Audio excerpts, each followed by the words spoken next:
तर गती आणि प्रगतीचं सरकार हे गेल्या 2-2.25 वर्षामध्ये महाराष्ट्राने बघितलेलं आहे आणि ज्या वेगाने मुख्यमंत्री एकनाथरावजी शिंदे यांच्या नेतृत्वातील सरकारने या महाराष्ट्रामध्ये ट्रान्सफॉर्मेशनल पूर्णपणे परिवर्तन करणाऱ्या अशा प्रकारच्या योजना आणल्या, या निश्चितपणे आमच्या कामाची गती आणि महाराष्ट्राची प्रगती या दोन्ही गोष्टी सांगणाऱ्या आहेत.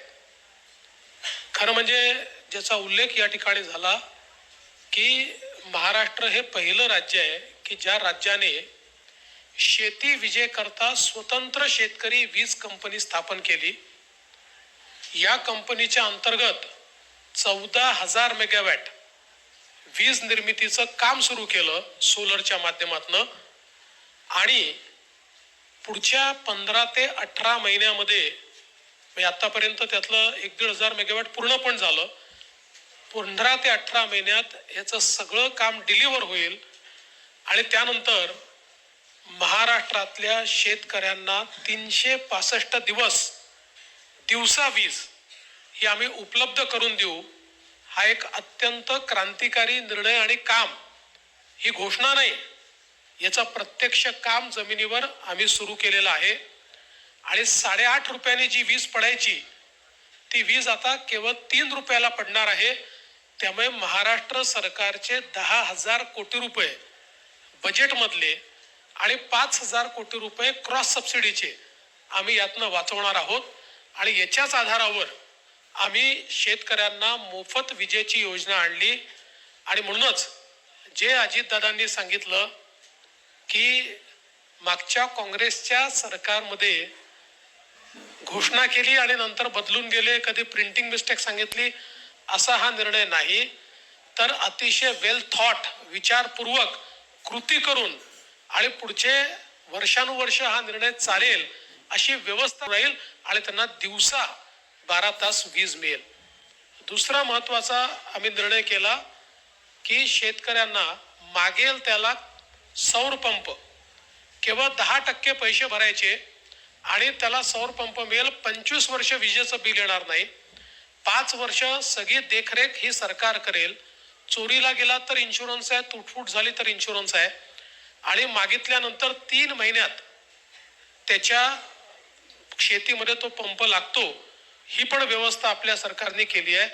त्यामुळे विजेच्या बाबतीत शेतकऱ्याला चिंतामुक्त करण्याचं काम हे आपल्या सरकारच्या माध्यमातून या ठिकाणी झालेलं आहे आणि मला असं वाटतं की शेतकऱ्यांनी देखील त्याचं प्रचंड स्वागत केलं, कारण अगदी 5,000 रुपयापासून तर 50,000 रुपयापर्यंत बिलं जी आहेत ही शेतकऱ्यांची माफ झालेली आहेत. दुसरं, सिंचनाच्या क्षेत्रात देखील या सरकारने अभूतपूर्व कामगिरी केली आहे. खरं म्हणजे जे काही मध्यंतरी महाविकास आघाडीचं सरकार होतं मुळे सिंचनाचं काम पूर्णपणे ठप्प होतं.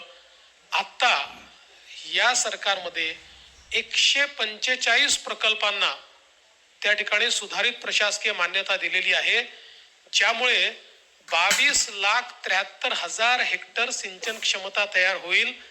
आणि आपण बघा, सगळ्या महाराष्ट्रातल्या दुष्काळी भागामध्ये ही सगळी प्रकल्प आपण त्या ठिकाणी मान्य केलेली आहेत. अनेक दुष्काळी भागातले कामांची सुरुवात केलेली आहे.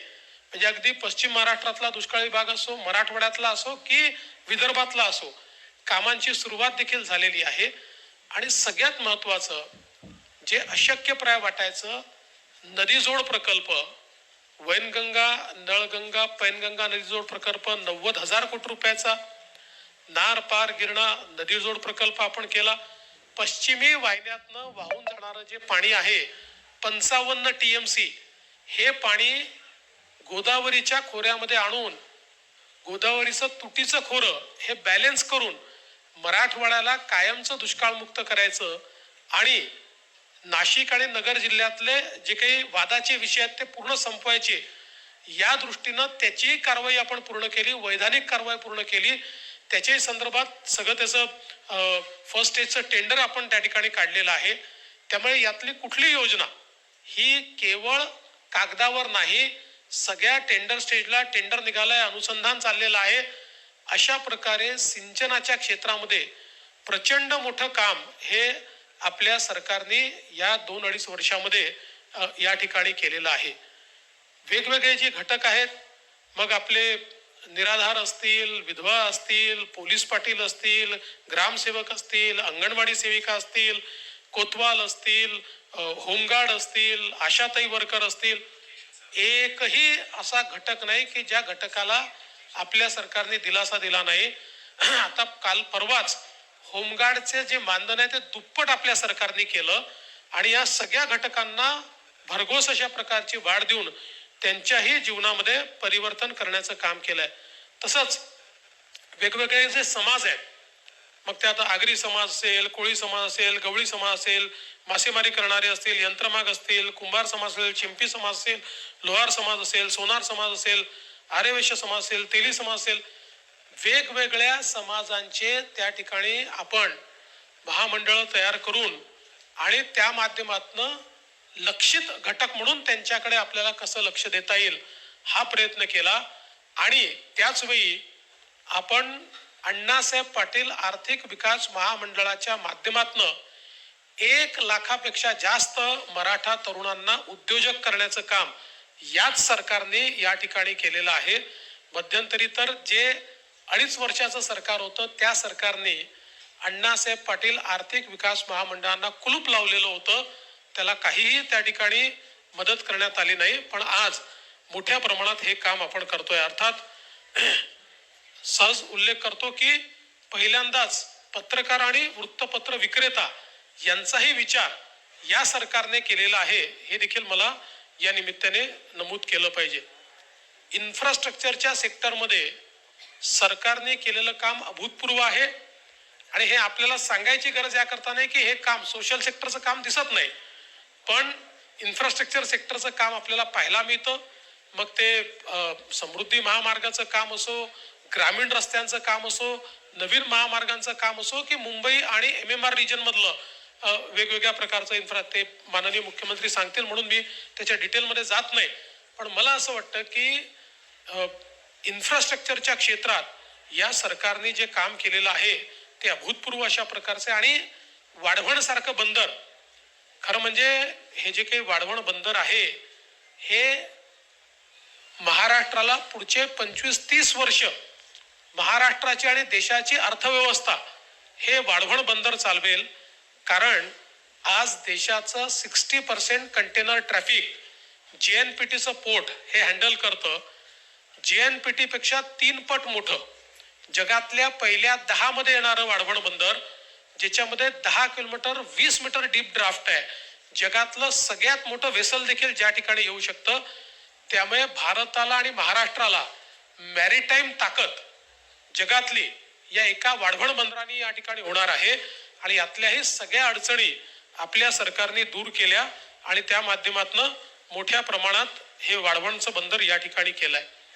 खरं म्हणजे एक गोष्ट मला अजून सांगायची आहे की आमचा विरोधी पक्ष एकीकडे टीका करतो की लाडकी बहीणचे पैसे देणार कुठनं आणि मग मुलींना मोफत शिक्षणाचे पैसे देणार कुठनं, सरकारजवळ पैसे नाही आहेत.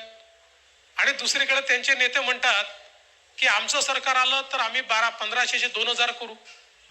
की सरकारकडे या योजना चालवायला पैसे आहेत की नाही आहेत? जर पैसे असतील तर ते पुढचे कर्जमाफी करू शकतील. आम्ही तर ज्या योजना सांगितलेल्या आहेत आणि यापुढे काही योजना आम्ही आमच्या जाहीरनाम्यात घोषित करणार आहोत. प्रत्येकाच्या पाठीशी पूर्ण आर्थिक पाठबळ उभं करूनच आम्ही योजना जाहीर करू. पण विरोधी पक्ष मात्र टोटली कन्फ्यूज दिसतोय. एकीकडे ते म्हणतात बजेटमध्ये पैसे नाही आणि दुसरीकडे ते नवनवीन योजना स्वतः मात्र घोषित करतात. तर मला असं वाटतं की एक प्रकारे त्यांचा पर्दाफाश हा या माध्यमातून निश्चितपणे होतोय.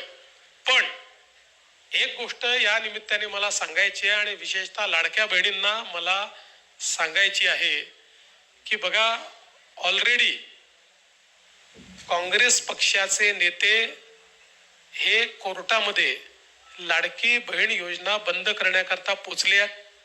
अर्थात त्यांना यश मिळालेलं नाही. त्यांच्या माजी मंत्र्यांनी सांगितलंय आमचं सरकार आलं की आम्ही लाडकी बहीण योजना बंद करणार आणि परवा तर माननीय उद्धवजींनी जाहीर सभेत जाहीर केलाय की आमचं सरकार आल्यानंतर महायुती सरकारच्या सगळ्या योजना आम्ही बंद करणार, त्यांचे सगळे निर्णय आम्ही उलट करणार. त्यामुळे मुळातच जसं 2.5 वर्ष आधीच्या महायुती सरकारचे सगळे निर्णय बंद करून महाराष्ट्राला कुलूप बंद करून यांनी ठेवलं होतं, तसंच पुन्हा स्थगिती सरकार आणून महाराष्ट्राला कुलूप बंद करण्याचा यांचा प्रयत्न आहे, जो कधी यशस्वी होणार नाही.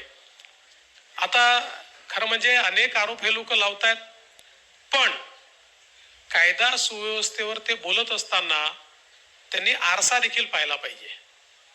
कारण मी आता गुन्ह्यांच्या संख्येमध्ये जाणार नाही, ती पण आकडेवारी माझ्याकडे आहे, पण मला असं वाटतं स्टॅटिस्टिक्सनी काही शेवटी कायदा आणि सुव्यवस्थेचं वर्णन करणं योग्य नसतं. पण ज्यांचा गृहमंत्री जेलमध्ये गेला ते आता आम्हाला या ठिकाणी कायदा आणि सुव्यवस्था सांगतायत. ज्यांच्या काळामध्ये कॅश फॉर ट्रान्सफर हे स्कॅम, पैसे घेऊन ट्रान्सफर होतात, याचं सगळं रेकॉर्डिंग झालं, ज्याची सीबीआयची इन्क्वायरी चाललेली आहे. ज्यांनी पैसे घेऊन घेऊन बदल्या केल्या, आता त्या सरकारची मंडळी या ठिकाणी आम्हाला कायदा आणि सुव्यवस्थेच्या संदर्भात सांगतायत. देशातल्या सगळ्यात मोठ्या उद्योगपतीच्या घरासमोर ज्यांचे पोलीस बॉम्ब ठेवत होते आणि ते उघडकीस येऊ नये म्हणून पोलिसांनीच हत्या केली, ते आता या ठिकाणी आम्हाला सांगून राहिले आहेत कायदा आणि सुव्यवस्थेच्या संदर्भात. ज्यांनी कोरोनाच्या काळामध्ये पत्रकारांना घरून ओढून जेलमध्ये टाकलं, ते आता कायदा आणि सुव्यवस्थेच्या संदर्भात आणि लोकशाही कशी राहिली पाहिजे या संदर्भात आम्हाला त्या ठिकाणी सांगून राहिलेले आहेत. आणि ज्यांनी कोरोनाच्या काळामध्ये आरोपींना सुरक्षित प्रवास करता यावा म्हणून गाड्या उपलब्ध करून दिल्या, ते आता कायदा आणि सुव्यवस्थेच्या गोष्टी करतायत. खरं म्हणजे मी इतक्या गोष्टी माझ्याकडे आहेत, मी एवढंच सांगतो, निश्चित काही घटना घडलेल्या आहेत, यापूर्वी देखील त्यापेक्षा गंभीर घटना घडल्या आहेत, पण त्याच्यावर हे कधी बोलले नाहीत. पण अर्थात आता कुठली घटना बोलली तर बोलण्याचा अधिकार आहे. राज्य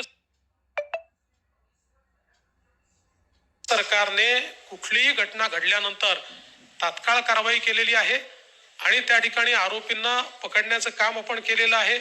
अन्यथा आपण जर बघितलं पाहिजे तर त्यांच्या काळामध्ये निर्भयाच्या ज्या गाड्या होत्या, निर्भया पथकाच्या गाड्या, या नेत्यांच्या सुरक्षेकरता वापरल्या जात होत्या. हिंगणघाटच्या गंभीर घटनेमध्ये ज्या मुलीला जाळून टाकलं दुर्दैवाने, तिला कंपेन्सेशन अनाऊन्स केलं, 2 वर्ष कंपेन्सेशन दिलं नाही. आमचं सरकार आल्यानंतर त्या परिवाराला आम्ही त्या ठिकाणी कंपेन्सेशन दिलं. यांच्या काळामध्ये कोविडचा स्वॅब घेताना महिलांची काय अवस्था झाली हे मला बोलताना देखील या ठिकाणी लाज वाटते. त्यामुळे मला असं वाटतं की केवळ नरेटिव्ह तयार करणं एवढा एकमेव प्रयत्न त्यांचा आहे. आम्ही महिलांना मदतही करू आणि महिलांना सुरक्षितही ठेवू आणि जिथे महिलांच्या सुरक्षेवर कोणी घाला घालण्याचा प्रयत्न करेल त्याच्यावर कडक कारवाई देखील या ठिकाणी आमच्या सरकारच्या माध्यमातून केली जाईल. मी या निमित्ताने एवढंच सांगतो, या सरकारने अतिशय गतीनं काम केलेलं आहे.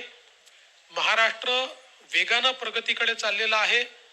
देशाच्या FDIच्या 52% पैसा FDI गुंतवणूक महाराष्ट्रात येते.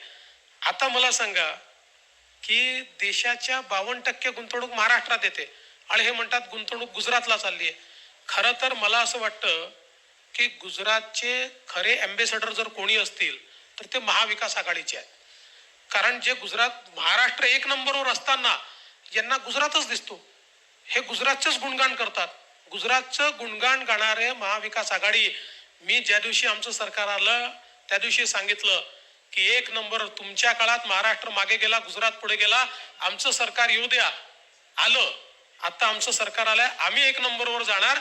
आम्ही 1 नंबरवर गेलो. आम्ही गुजरातलाही मागे टाकलं, कर्नाटकलाही मागे टाकलं, तमिळनाडूलाही मागे. अरे यांचं एकत्रित बेरीज जी आहे त्याहीपेक्षा जास्त गुंतवणूक आम्ही महाराष्ट्रात आणून दाखवली. पण हे मात्र आपलं रोज गुजरातचं गुणगान, म्हणजे जगाला हेच सांगतात महाराष्ट्र पुढे असून यांना पुढे असलेला महाराष्ट्र दिसत नाही. हेच रोज जगाला सांगतात की नाही गुजरात पुढे, गुजरात पुढे. मी या ठिकाणी आकडेवारी सहित सांगतो, महाराष्ट्रच पुढे आहे, महाराष्ट्रच पुढे राहील, महाराष्ट्राला कोणी मागे टाकू शकत नाही. यांनी किती वल्गना केल्या तरी महाराष्ट्र पुढे राहणार आहे. आमच्या मुख्यमंत्र्यांच्या नेतृत्वात या 2-2.5 वर्षामध्ये प्रचंड काम आमच्या सरकारने केलेलं आहे. त्याचं संक्षिप्त रिपोर्ट कार्ड आम्ही ठेवतोय. कालांतराने हळूहळू सगळ्या गोष्टी समोर ठेवू आणि मला विश्वास आहे की जनतेचा पाठिंबा आणि आशीर्वाद हा पुन्हा आम्हाला मिळेल आणि जे कामं राहिली आहेत ती कामं पुढच्या 5 वर्षामध्ये आम्ही करून दाखवू हा विश्वास मी व्यक्त करतो. धन्यवाद. धन्यवाद सन्माननीय देवेंद्रजी. सन्माननीय राज्याचे धडाडीचे मुख्यमंत्री एकनाथरावजी शिंदे साहेबांना विनंती करतो की त्यांनी पत्रकारांना संबोधित करा. आज आम्ही महायुतीचं एक रिपोर्ट कार्ड कामाचं आपल्या समोर मांडण्याचा प्रयत्न केलाय. खरं म्हणजे देवेंद्रजींनी सांगितलंय, संक्षिप्तच आहे, खरंच आहे.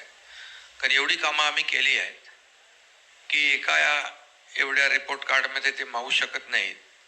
परंतु जाहीरनामा लोक काढतात, पण कामं केलेला वचननामा किंवा वचनपूर्ती किंवा रिपोर्ट कार्ड सादर करायला हिंमत लागते. आणि ती हिंमत का लागते तर त्याला कामं करावी लागतात.